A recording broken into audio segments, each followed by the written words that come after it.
बहुत बहुत स्वागत है आपका बरेली दर्पण में।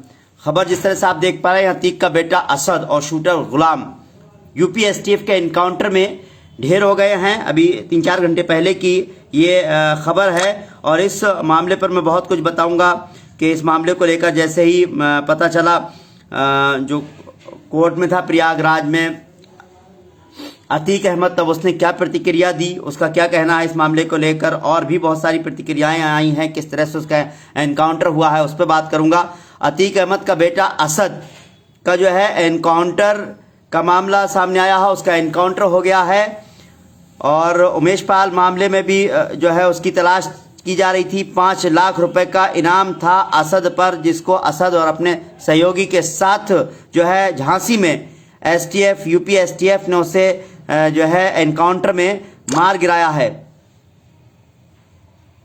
पूरी खबर से आपको रूबरू कराऊंगा और साथ ही साथ इसमें कुछ प्रतिक्रियाएं आई हैं। असदुद्दीन ओवैसी की प्रतिक्रिया है, अखिलेश यादव की प्रतिक्रिया है और किस तरह से एनकाउंटर हुआ उस सब से मैं आपको तफसील से बताऊंगा। इस मामले को लेकर शूटआउट जो एनकाउंटर की खबर सुनने के बाद अतीक अहमद की क्या प्रतिक्रिया थी और अतीक अहमद ने जो है उसके आखिरी रसूमात को लेकर के क्या सवाल किया, उसने क्या इच्छा जाहिर की, उससे भी मैं आपको रूबरू कराऊंगा। उमेश पाल हत्याकांड में यूपी पुलिस को बड़ी कामयाबी मिली है। यूपी एसटीएफ ने झांसी में अतीक अहमद के बेटे असद को एनकाउंटर में ढेर कर दिया। इसके साथ ही उमेश पाल की दिन दहाड़े हत्या करने वाला मोहम्मद गुलाम भी मारा गया है। यूपी एसटीएफ के एडीजी अमिताभ यश ने इस बात की पुष्टि की है। आप देख सकते हैं अतीक अहमद के साथ जो फोटो नजर आ रही है वो उसके बेटे असद की है। माफिया अतीक के बेटे उमेश पाल हत्याकांड में शूटर असद का एनकाउंटर कर दिया गया है। इसके साथ ही शूटर मोहम्मद गुलाम भी मारा गया। झांसी में यूपी एसटीएफ के डिप्टी एसपी नवेंदु और डिप्टी एसपी विमल की अगुवाई में 5-5 लाख के इनामी असद और मोहम्मद गुलाम को ढेर कर दिया गया। दोनों के पास से पुलिस को विदेशी हथियार मिले हैं। एक तरफ उमेश पाल हत्याकांड में अतीक अहमद और अशरफ को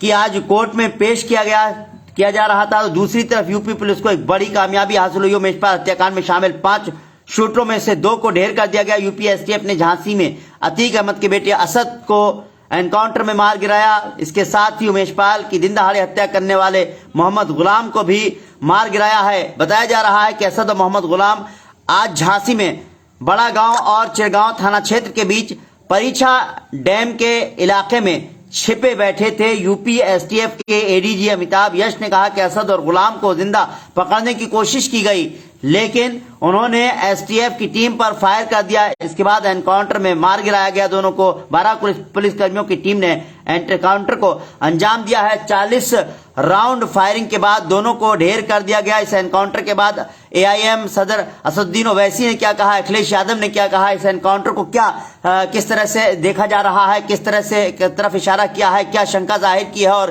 क्या अपनी प्रतिक्रिया दी है, मैं जरूर आपको बताऊंगा। साथ ही साथ अतीक अहमद ने क्या कहा, ये भी उसने क्या इच्छा जाहिर की, उसने क्या कहा उसके कि जो है डेड बॉडी को रखने को रखकर उसके जनाजे को रखने को लेकर कहाँ रखा जाएगा, उसने जो है किस तरह से जैसी खबर मिली किस तरह से फूट फूट कर रोया, उसके बारे में मैं आपको जरूर जानकारी दूंगा। बताया जा रहा है असद और मोहम्मद गुलाम एक मोटरसाइकिल से जा रहे थे, तभी पुलिस और यूपी एसटीएफ की टीम दोनों को पुलिस और यूपी एसटीएफ की टीम ने दोनों को रोकने की कोशिश की। दौरान असद और मोहम्मद गुलाम ने पुलिस टीम पर फायरिंग शुरू कर दी। दोनों ओर से करीब 40 राउंड फायरिंग हुई और दोनों शूटर असद और गुलाम को मार गिराया गया। इनके पास से एक ब्रिटिश बुलडॉग रिवॉल्वर और वॉल्थर पिस्टल मिली है। असद और गुलाम के एनकाउंटर के बाद जो है यूपी एसटीएफ के एडीजी अमिताभ यश ने इस बात को कहा कि उमेश पाल के शूटरों की तलाश में हमारी टीम लगातार लगी हुई थी। हर टीम किसी न किसी एंगल से काम कर रही थी। आज हमें सूचना मिली जिसके बाद एनकाउंटर में 2 अपराधी मारे गए। बाकी अपराधियों की तलाश जारी है, हम जल्द ही उन तक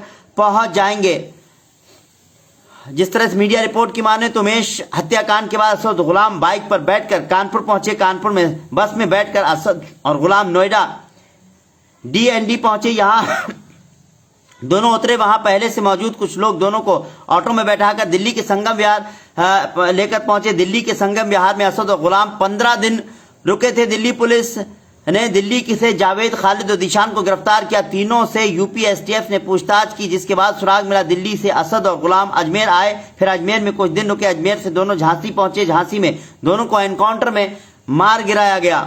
अब सवाल उठता है कैसे असद और गुलाम तक एसटीएफ पहुंची। पिछले दिनों ही प्रयागराज पुलिस और यूपी एसटीएफ ने झांसी में से शूटरों के 2 मददगारों को हिरासत में लेकर पूछताछ की थी। इस दौरान पुलिस को जानकारी मिली कि झांसी में अतीक अहमद के पुराने करीबी ने असद और मोहम्मद गुलाम को पनाह दिया। इसके बाद यूपी एसटीएफ ने झांसी के पास अपने सर्विलांस टीम को एक्टिव किया। शूटर असद और गुलाम के मारे जाने पर उमेश पाल की पत्नी जयापाल मुख्यमंत्री योगी आदित्यनाथ की सराहना की है उसने, और कहा कि न्याय दिलाने वाला सबसे बड़ा होता है। सीएम योगी मेरे पिता के समान है, आज उन्होंने न्याय दिलाया है। वहीं उमेश पाल की मां ने कहा कि जो भी आज पुलिस ने किया है इसी तरह सरकार करती रहे, मेरे बेटे की आत्मा को शांति मिलेगी। अब मैं आपको बता दूं इस पूरे मामले को, जैसे ही इसकी खबर जो है कोर्ट में, प्रयागराज कोर्ट में जब पेश किया गया था अतीक अहमद को, तो उस वक्त जो है जैसे ये खबर मिली तो अतीक अहमद जो है फूट फूट कर रोने लगा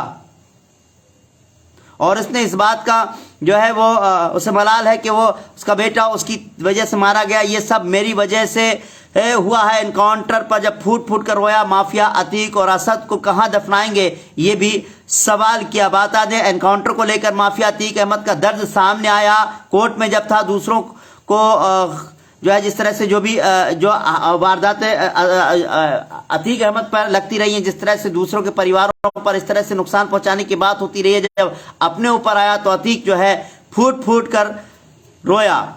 उमेश पाल हत्याकांड के मुख्य आरोपी और 5 लाख के नामी असद के एनकाउंटर के बाद अतीक अहमद की प्रतिक्रिया सामने आई। उसने भावुक स्वर में बेटे की मौत के लिए खुद को जिम्मेदार ठहराया है। अतीक के सवाल किया कि बेटे के पार्थिव शरीर को कहां दफनाया जाएगा। एक पिता के लिए सबसे बड़ा तकलीफ की बात यह होती है कि उसका सामने उसके बेटे की मौत हो जाए, यानी एनकाउंटर में मारा जाए। बेटे की मौत के पीछे जब कारण खुद हो तो फिर और भी वाकई पछतावा होता है। इसी तरह की बात सामने आती है। आज अतीक के कंधे झुके हुए नजर आए, भावुक था, दूसरों को अपने कृत्यों से कहते हैं जो है नुकसान पहुंचाने वाला माफिया खुद रो रहा था, अपने किए पर पछता रहा था। बेटे असद की मौत के बाद अतीक ने कहा कि बेटे की मौत के लिए मैं खुद जिम्मेदार हूं, ये सब मेरी वजह से हुआ है। ये एक माफिया डॉन के अपने कृत्यों की वजह से परिवार पर आए संकट के लिए पछतावा जैसा था। प्रयागराज कोर्ट से नैनी सेंट्रल जेल ले जाने के दौरान अतीक अहमद ने सवाल किया कि मेरे बेटे को कहां पर दफनाया जाएगा, मैं अपने बेटे की मिट्टी में जाना चाहता हूं। उसने प्रशासन से गुजारिश किया कि बेटे की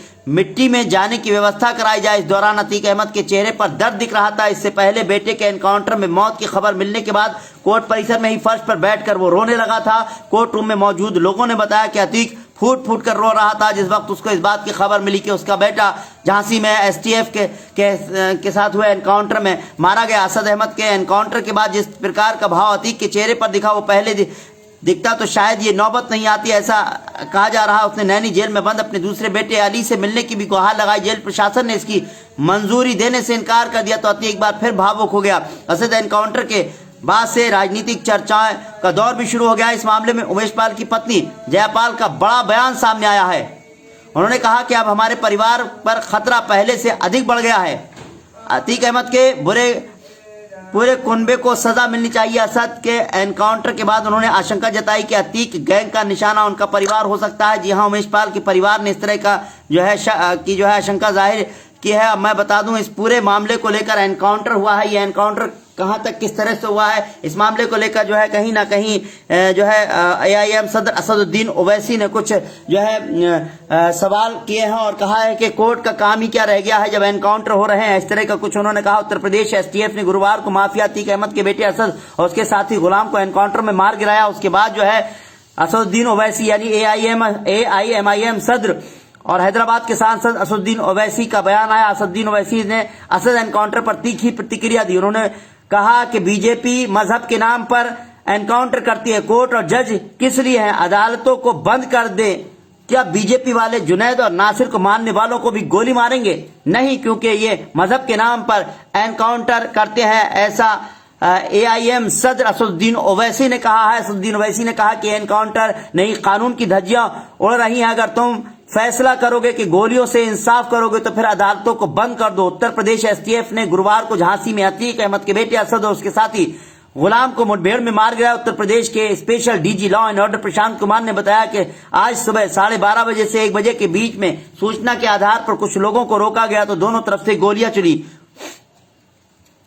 आपको बता दें इस मुठभेड़ में 24 फरवरी को उमेश पाल की हत्या करने वाले 2 लोग जो घायल हुए और बाद में इसकी मृत्यु हो गई थी।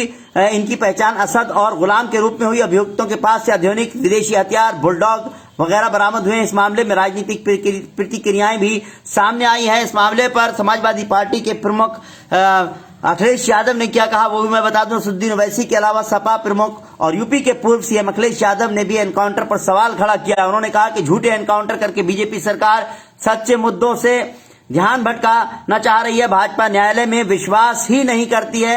आज के हालिया एनकाउंटरों की भी गहन जांच पड़ताल हो, दोषियों को छोड़ा ना जाए। सही गलत के फैसलों का अधिकार सत्ता का नहीं है, बीजेपी भाईचारे के खिलाफ है। ये इस तरह की बात जो है अखिलेश यादव का असद एनकाउंटर के बाद बयान आया है। और जिस तरह से जो मैं कहा कि आज जो थी अतीक अहमद उसके भाई की पेशी थी और कोर्ट में जैसे ही पता चला कि अतीक अहमद को कि उसके बेटे का एनकाउंटर हो गया, जो उमेश पाल हत्याकांड में जो है आरोपी था, जिस पर 5 लाख रुपए का इनाम था, तो वो फूट फूट कर रोने लगा और उसके जनाजे में शामिल होने की उसने गुहार लगाई है। उसने अपनी इच्छा जाहिर की है कि उसे जनाजे में जो है शरीक होने दिया जाए। साथ ही साथ उसका बेटा अली भी जेल में बंद है, उससे मिलने की भी उसने इच्छा जाहिर किया। हालांकि उससे मिलने से कहा जा रहा है कि इनकार कर दिया गया है, उसको जो है इस तरह की सुविधा देने से इनकार कर दिया गया है। बहरहाल जो अभी हुआ है एनकाउंटर, इसमें जो है असद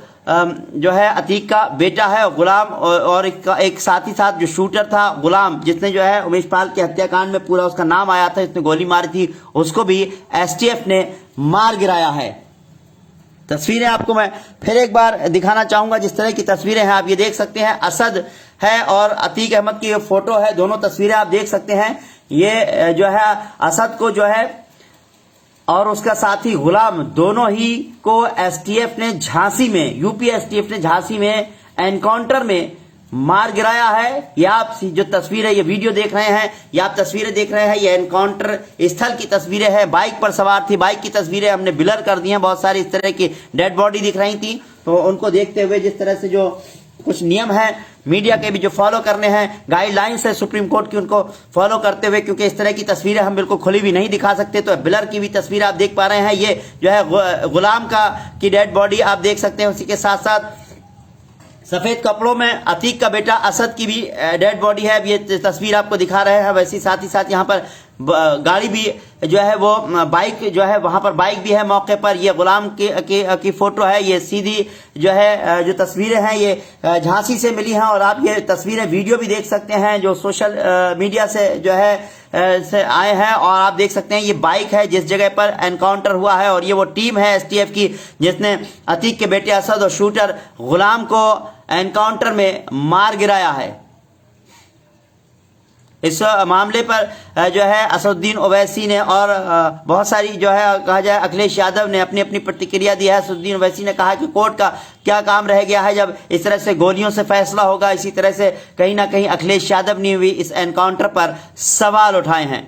बहरहाल जो भी हो, इस मामले को लेकर जैसे ये खबर अतीक अहमद को लगी जो खुद प्रयागराज कोर्ट में वहां पर पेशी के लिए गया हुआ था, तो फूट फूट कर कोर्ट में ही रोने लगा और उसने इच्छा जाहिर की है कि उसके बेटे के जनाजे को कहाँ रखा जाएगा ये जानने की, और साथ ही साथ उसने ये इच्छा जाहिर की है कि उसके जनाजे में उसके बेटे को शामिल होने के लिए जो है उसने अपील की है। अब कहाँ पर किस तरह से क्या रहेगा ये तो आगे की बात है। बहरहाल जो भी घटना हुई है वो 12:30 से 1 बजे के बीच की बात है। झांसी में दोनों को एनकाउंटर में मार गिराया गया है। ये आपको तस्वीरें झांसी की ही आपको हम दिखा रहे हैं, जो झांसी में जहां पर एनकाउंटर हुआ है वहीं की ही तस्वीरें हैं। और एनकाउंटर में जब दोनों तरफ से जिस तरह से कहा गया दोनों को रोकने की कोशिश की गई, इस बीच में जो है दोनों तरफ से गोली चली और इसमें असद और उसका साथी गुलाम जो है एनकाउंटर में मारे गए। आपको बता दें जिस तरह से मीडिया रिपोर्ट्स में कुछ पॉइंट्स बताया जा रहा है कि असद झांसी से मध्य प्रदेश भागने की फिराक में था। असद उमेश पाल के हत्याकांड को अंजाम देने के बाद लखनऊ गया, लखनऊ से कानपुर, फिर वहां से लगभग 1 हफ्ते मेरठ रहा, मेरठ से वो दिल्ली के संगम विहार, वहां से फिर यूपी गया और झांसी शहर से मोटरसाइकिल से मध्य प्रदेश जा रहा था। यूपी एसटीएफ से ही झांसी के कई इलाकों में छापेमारी कर रहे थे। यूपी एसटीएफ की टीम रात से ही अतीक के गैंग के एक सदस्य ने पुलिस को मुखबरी की थी। एनकाउंटर दिन के करीब 12 बजे झांसी के बड़का गांव के परीक्षा डैम के पास हुआ है, जो झांसी से करीब 7 किलोमीटर दूर है। इस मुठभेड़ में 12 पुलिसकर्मी शामिल थे। इसमें 2 डिप्टी एसपी और 2 इंस्पेक्टर भी शामिल थे। घटनास्थल से 2 विदेशी पिस्टल भी बरामद हुए। मुठभेड़ के दौरान 40 राउंड फायरिंग हुई। झांसी के बबीना रोड पर यह एनकाउंटर हुआ। असद और गुलाम दोनों के पास से एक सिम कार्ड और नए फोन थे। इनके पास से विदेशी हथियार भी मिले हैं। बताया जा रहा है कि असद और गुलाम ने पुलिस पर फायरिंग की और जवाब में पुलिस ने फायरिंग की। इस दौरान दोनों मारे गए। असद पुलिस से बचने के लिए प्रयागराज, दिल्ली और अजमेर में कई दिनों से छुपने की कोशिश कर रहा था। उमेश पाल की हत्या के बाद असद प्रयागराज के कानपुर गया था, जहां से बस पकड़कर दिल्ली आया, फिर वहां से अजमेर गया। असद फरारी के दौरान अतीक अहमद के कॉन्ट्रैक्ट का इस्तेमाल कर रहा था। इस दौरान असद पिता अतीक अहमद से भी संपर्क में था। दरअसल उमेश पाल पूर्व भाजपा विधायक राजू पाल हत्याकांड में के गवाह थे। प्रयागराज के धूमनगंज क्षेत्र में 24 फरवरी को उमेश पाल और उनके 2 सुरक्षा कर्मियों की संदीप, निषाद और राघवेंद्र की गोली मारकर हत्या कर दी गई थी। उत्तर प्रदेश पुलिस लगातार इस मामले से जुड़े आरोपियों की तलाश में जुटी हुई थी। दिल्ली पुलिस की स्पेशल सेल ने असद को दिल्ली में मदद करने वाले 3 आरोपियों को पकड़कर यूपी एसटीएफ को सौंपा था। उमेश पाल हत्याकांड में आरोपी असद और गुलाम को 2 हथियार तस्करों ने दिल्ली में शरण दी थी। पिछले महीने असद छिपने के लिए दिल्ली आ गया था। यहां से उसके पुराने ड्राइवर और 2 हथियार तस्करों ने उसे छिपाने में मदद की थी। पुलिस की ओर से मिली जानकारी के मुताबिक वो दक्षिण और पश्चिमी दिल्ली के अलावा अन्य जगहों पर 15 दिनों तक छिपा रहा था। बाद में उसने दिल्ली से भी अपना ठिकाना बदल दिया था। यूपी एसटीएफ की सूचना पर पिछले महीने दिल्ली पुलिस स्पेशल सेल की काउंटर इंटेलिजेंस यूनिट ने असद के मददगार 3 आरोपितों को आर्म्स एक्ट के मामले में दबोचा यूपी एसटीएफ को सौंप दिया था। एडीजी अमिताभ यश ने जो है बताया, असद और गुलाम दोनों के पास नए सिम कार्ड और नए फोन मिले हैं। इनके पास विदेशी हथियार भी मिले हैं। बताया जा रहा है असद और गुलाम ने पुलिस पर फायरिंग की और जवाब में पुलिस ने फायरिंग की। इस दौरान दोनों ही मारे गए। जो तस्वीरें आप यहाँ वीडियो देख पा रहे हैं, ये वही की तस्वीरें हैं, उसी इलाके की तस्वीरें हैं झांसी की, जहां पर दोनों का एनकाउंटर हुआ। अतीक का बेटा असद और शूटर गुलाम का जो है एनकाउंटर हो गया है। इस खबर ने कहीं ना कहीं अतीक अहमद को झकझोर दिया है और अब वो उसकी आखिरी रसूमात में कहा जाए कि उसके जनाजे में शामिल होने की इच्छा जता रहा है। अब कितना आगे का कि क्या किस तरह से क्या फैसला होगा, किस तरह की खबर रहेगी, जो भी होगा हम अपडेट से हम आपको रूबरू कराते रहेंगे। फिलहाल इस अपडेट में बस इतना ही।